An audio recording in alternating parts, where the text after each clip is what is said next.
امام حسین کے نام پر پہلا سر بھی اسی شخص نے کٹایا ہے. لیکن یزید کی قبر پہ لعنت بھی کوئی نہیں برساتا.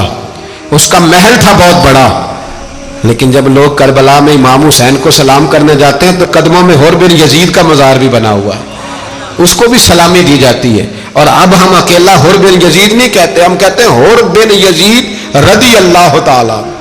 اب ہم اتنی تعظیم کرتے ہیں اس حور کی. جناب امام حسین کو میدان میں کھڑا کیا گیا، جہاد کا طبل بجا، پہلے خدام آئے. اور سن لو آج وہ پتہ نہیں بازاری سے لوگ چڑھ گئے اسٹیجوں پہ، بازاری سے، نہ چہرے پہ داڑھی ہے نہ سر پہ کوئی کپڑا ہے، بازاری لوگ ہیں، بھاگ رہے ہیں، بازو چڑھائے ہوئے ہیں، بٹن کھولے ہوئے ہیں، تماشا بنا دیا. سننے والوں کا بھی اللہ ہی حافظ ہے. وہ اسٹیج پہ یہ اہل بیت کی شان بیان کرتا ہے، بھاگ کے ادھر جاتا ہے. یہ کوئی طریقہ ہے؟ سننے والوں کا بھی عجیب انداز ہے، ہر بندے کو سننے بیٹھ جاتے ہیں. دین مہذب ہے، تہذیب والا ہے، دلائل رکھتا ہے، دین وقار رکھتا ہے. ایسے لوگ اب دین بیان کریں گے؟ حضرت سیدنا امام حسین رضی اللہ تعالیٰ عنہ صبح جب جہاد کا وقت آیا، پتہ ہے کون کون تھے کربلا میں؟ امام حسین کے ساتھ امام حسین کے 4 بھائی تھے کربلا میں. کتنے؟ بول کے بتائیں. حضرت علی کے 4 بیٹے، عباس بن علی، جن کو حضرت عباس کہا جاتا ہے نا، علمدار، یہ حضرت علی کی دوسری زوجہ میں سے. عباس بن علی بھی تھے اور ابو بکر بن علی بھی تھے، عمر بن علی بھی تھے، عثمان بن، یہ حضرت علی کے بچوں کے نام ہیں. یہ آپ کے شہزادے امام حسین کے ساتھ شہید ہوئے. ان کا نام صرف اس لیے نہیں لیا جاتا کہ ان کا نام خلفائے ثلاثہ کے نام پہ، حضرت علی نے اپنے یاروں کے نام پہ رکھا ہے تو تم نے کربلا کے میدان سے خارج کر دیا. یہ تینوں شہزادے حضرت جناب سیدنا امام حسین کے ساتھ تھے، یہ بھی شہید ہوئے. حضرت جناب زینب امام حسین کی سگی بہن ہے، ان کے 2 بچے تھے، اون و محمد. جب امام حسین میدان میں جانے لگے تو جناب زینب بچوں سے کہنے لگی، نہ پہلے بھائی نہیں جائے گا، پہلے بھانجے جائیں گے. 2 بچے شہید ہوئے. حضرت قاسم بن حسن امام حسن کے بیٹے تھے. وہ جب میدان میں جانے لگے تو امام حسین نے کہا، نہیں بھائی تو نہیں جائے گا، تو میرے بھائی کی نشانی ہے، میں جاؤں گا. تو حضرت قاسم بن حسن نے ایک تعویذ کھول کے دیا کہ ابا جی میرے والد نے کہا تھا جب بڑی مشکل آ جائے تو تعویذ کھول کے دیکھنا. تو آج بڑی مشکل آئی ہے تو میں نے تعویذ کھولا ہے، تو یہ دیکھیں کیا لکھا ہے. یہ تو رکا ہے، تعویذ ہے ہی نہیں. جب کھول کے دیکھا تو اس پہ لکھا تھا، قاسم اگر حسین پہ کوئی کڑا وقت آ جائے تو بیٹھ کے آگے آگے رہنا، اگر کڑا وقت میرے بھائی پہ کبھی آ جائے نا، دیکھنا اس کے آگے آگے چلنا، اسے حسن کی کمی نہ محسوس ہو. پائیاں جہا ساک نہیں کوئی جے وچ خار نہ ہوئے. سیدنا امام حسین پہلی دفعہ کربلا میں اس وقت روئے جب یہ رکا. آپ نے دیکھا تو فرمایا ٹھیک ہے، اگر حسن کی یہ وصیت ہے تو میں نے زندگی میں اگر ان کی ہر بات مانی ہے اب بھی مانوں گا، تمہیں اجازت ہے. جناب قاسم بن حسن 16 سال کا جوان جب میدان میں نکلے تو ہائے ہائے پتہ نہیں کہاں سے آ گئی ہے. امام قاسم بن حسن جب میدان میں نکلے تو تبری سے لے کر علامہ ابو الاسناد صاحب سب کو پڑھ کے تو دیکھو، 3 دن کی پیاس ہے، شدید آزمائش ہے، دکھ ہے، تکلیفیں ہیں، پھر بھی پہلی دفعہ جب میدان میں گئے ہیں واپس آئے ہیں 19 لوگوں کو قتل کر کے واپس آئے. سناؤ قصہ خیبر کو، تمامی اپنے بچوں کو. علی کی داستان سن کے دلوں سے ڈر نکلتا ہے. علی کی داستان سن کے دلوں سے، وہ جو بچے ڈر رہے ہیں نا، وہ چمگادڑ آ گئی، کاکروچ آ گیا، یہ خوف نکل جائے گا اگر حضرت قاسم بن حسن کی بات سنیں گے.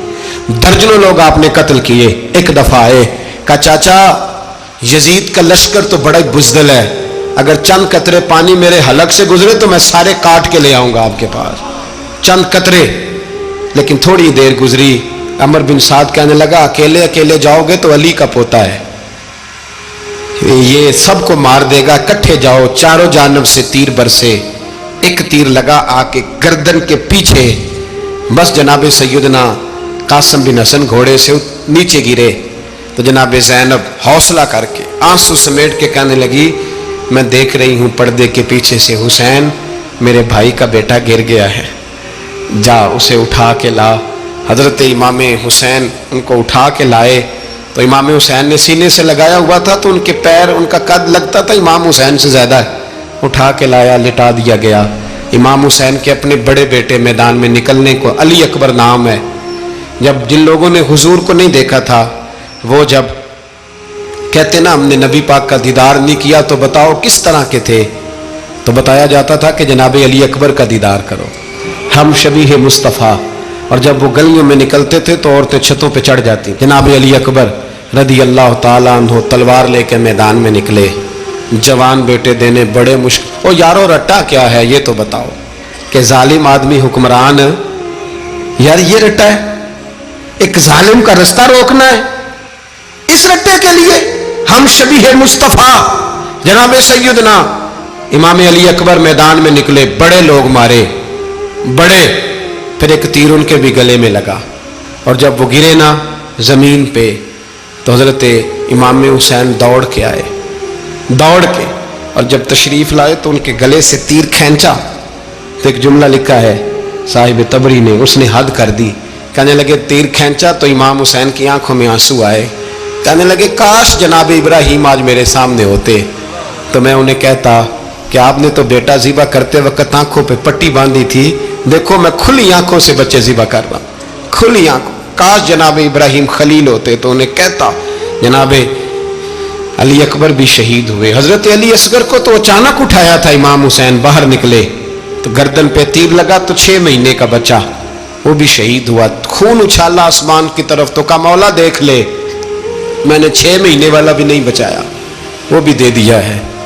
پھر حضرت عباس کو بیٹیوں نے کہا کہ اب نہ، کچھ کہتے ہیں پہلے شہید ہوئے، کچھ نے لکھا بعد میں، کہ اب ہم سے پانی کے بغیر نہیں رہا جاتا، تو جناب عباس پانی کا مشکیزہ لے کے نکلے باہر، ایک ہاتھ کٹا، دوسرے پہ مشکیزہ وہ بھی کٹا، پھر پانی تو بھر لیا تھا لا نہ سکے، پھر گردن کٹی تو شہید ہوئے۔ بچوں کی بھی شہادت ہوئی، پر جب ان کا لاشا اٹھایا تو امام حسین کہنے لگے مولا اب نہ حسین کی کمر کمزور ہو گئی ہے، اب کمزور ہو، اور بھائی ایک میت ہو جائے تو 4-5 دن تو پوری آنکھیں نہیں کھلتی، کیسا جری خاندان ہے۔ تھوڑی دیر گزری تو امام علی مقام نے پٹکا باندھا، سر پہ دستار باندھی، مولا علی کی تلوار پکڑی، نبی پاک کا امامہ باندھا اور گھوڑے پہ سوار ہوئے تو کہنے لگے زینب گھر تیرے حوالے اور میں اللہ کے حوالے، گھر تیرے حوالے اور میں، اور پھر امام حسین نکلے، امام علی مقام نکلے۔ راوی کہتے ہیں کہ یہ جلوہ پہلے بھی بڑے سونے تھے پر آج جو رنگ دیکھا وہ کبھی نہیں دیکھا، کیا انداز تھا، جدھر جاتے نعرہ لگاتے تو حد ہو جاتے، اتنے لوگ امام حسین نے کاٹے، اتنے کاٹے، پھر واپس پلٹ کے آئے اور کہنے لگے زینب ذرا پردے کے پیچھے سے دیکھ تو صحیح میری بہن، ان بزدلوں کو جرت ہی نہیں ہو رہی حسین کے مقابلے میں آنے، ایک دوسرے کو دھکا دیتے، تو جا تو جا، پھر اکٹھے وار ہوئے۔ یہ کون ہے کٹا ہوا، لباس ہے پھٹا ہوا، یہ بال یقین حسین ہے، نبی کا نور عین ہے۔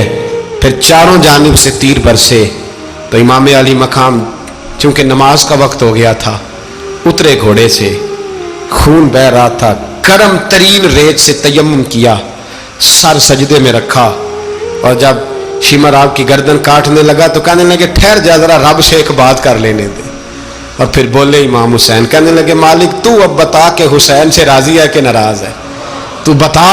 تو پھر ایک آواز آئی، یا ایتھا النفس مطمئنہ ارجعی الی ربک راضیۃ مرضیہ، فرمایا نفس مطمئنہ واپس آ جا، تو اللہ سے راضی ہے، اللہ تجھ سے راضی۔ امام حسین وہاں شہید ہو گئے۔ اب یہ قافلہ امام حسین کا سر کاٹ، ذرا دیکھنا غور کرنا، سر کاٹ کے نیزے پہ رکھا ہے، جسم کربلا میں پڑا ہے، عورتوں کو گھوڑوں پہ بٹھا کے لے جایا گیا یزید کے دربار میں۔ یزید پہلے عبید اللہ ابن زیاد نے بدتمیزی کی، پھر یزید نے کی۔ سعودی عرب کا ایک مولوی بول رہا تھا، سعودی عرب کا، ان سے بھی بڑا عشق ہے، جس نے تقریر سننی ہو میرے پاس ہے۔ ہمیں لوگ مشورے دیتے ہیں کہ جو یزید کو اچھا کہے اور حسین کو باغی کہے اس کو ہم امام مان لیں، اس بے شرم بے حیا کو جو نبی پاک کے گھرانے کے بارے میں بکے اسے امام۔ سعودی عرب میں مسجد نبی میں درس دینے والا جس نے تقریر سننی ہو میرے پاس ہے، وہ کہتا ہے یزید تو بڑا اچھا آدمی تھا، اس نے تو بڑی خدمت کی، تو میں نے اسے کہا رشتہ داری کر لیا یزید کے ساتھ، قریب ہو جا، شرم نہیں آتی؟ آج بھی نبی پاک کا دل دکھاتے ہو, حیا نہیں آتی, خیال نہیں آتا. اور لوگ گھر میں بیٹھ کے باتیں کرتے ہیں, کہتے ہیں جی جو بیت اللہ میں ہو وہ بھی برا ہو سکتا ہے. بیت اللہ میں تو 360 بت بھی تھے, وہ اچھے تھے. مدینے میں تو 360 منافق بھی رہے, پوری سورہ منافقون نازل ہوئی, وہ اچھے تھے. عجیب تماشا بنا دیا لوگوں نے مذہب کا. وہ آج بک رہا ہے, آج میرے پاس ویڈیو آئی ہے, کہتا ہے یزید نے تو بڑی خدمت, تو عبید اللہ ابن زیاد نے قتل کیا. بے شرمو, اگر عبید اللہ ابن زیاد نے بھی قتل کیا تھا تو حکومت کس کی تھی؟ بولے, بول کے بتائیں. تو پھر یزید نے عبید اللہ ابن زیاد کو سزا کیوں نہیں دی, بلکہ ایک جگہ 2 گورنریاں دی اس کو, یہ حال کیا. بلکہ سنو جو حدیث پاک میں آتا ہے وہ یہ ہے کہ یزید چھڑیاں مار رہا تھا, چھڑیاں امام حسین کے لبوں پہ. تو نعمان بن بشیر صحابی تھے, بول پڑے, کہنے لگے یزید بدبخت ہاتھ پیچھے اٹھا, مجھے اللہ کی عزت کی قسم میں نے سینکڑوں بار نبی پاک کو ان ہونٹوں کو چومتے دیکھا ہے. حضرت جناب زینب عورتوں کے مجمع میں پیچھے ہو کے بیٹھی ہیں. یزید کے پاس جب پہنچا لشکر تو یزید کہنے لگا دیکھو اللہ نے مجھے عزت دی اور میرے مخالفوں کا کیا حال ہوا. تو بی بی زینب بول پڑی, اتنے صدمے سہے پر آواز توانا ہے, جاندار ہے. حضرت سیدہ زینب نے جب سنا نا کہ یہ کہہ رہا ہے کہ مجھے اللہ نے عزت دی, تو جناب زینب بولی. نعمان بن بشیر کہتے ہیں بی بی بولی, اتنے صدمے ہیں پر جناب زینب بولی اللہ اکبر. اس انداز میں بولی کہ پہلے قرآن مجید کی آیت پڑھی, کہنے لگی وَتُعِزُّ مَن تَشَاءُ وَتُذِلُّ مَن تَشَاءُ بِيَدِكَ الْخَيْرُ إِنَّكَ عَلَىٰ كُلِّ شَيْءٍ قَدِيرٌ. اور پھر کہنے لگی یزید تو بکتا ہے, کہتا ہے کہ تو عزت والا ہو گیا, یہ تیری حکومت ہے, 4 دن گزرنے دے, تجھ پہ کوئی لعنت بھی نہیں برسائے گا, اور میرے بھائی کا قیامت تک ممبروں میں اور خطبوں میں ذکر ہوا کرے گا, وقت گزرنے دے. جب جناب بی بی زینب بول رہی تھی تو حضور کے ایک نابینا صحابی پاس بیٹھے تھے, جناب نعمان بن بشیر کا ہاتھ ہلایا, ہلا کے کہنے لگے کیا علی آ گئے؟ تو علی کی آواز لگتی ہے, جبریل امی بول رہے ہوں جیسے, حکمت کے گوہر رول رہے ہوں جیسے, دربار دمشق میں بی بی زینب کا خطاب, منبر پہ علی بول رہے ہوں جیسے. میرے بھائی بس کربلا والا قافلہ تو مدینے پہنچ گیا. 3 سال یزید نے حکومت کی, شرابیں عام ہو گئیں, مکے پہ حملہ ہوا, خانہ کعبہ کا غلاف جلا, مدینے پہ اس نے حملہ کیا. 3 دن مسجد نبوی میں اس نے گھوڑے باندھے, مسجد نبوی میں صحابہ کو نکال کے اپنا اس نے امام مقرر کیا, لیکن پھر امت نے اسے قبول نہ کیا, پھر وہ رسوا ہوا اور آج تک وہ رسوا ہے. لیکن امام حسین کا نام کل بھی زندہ تھا اور آج بھی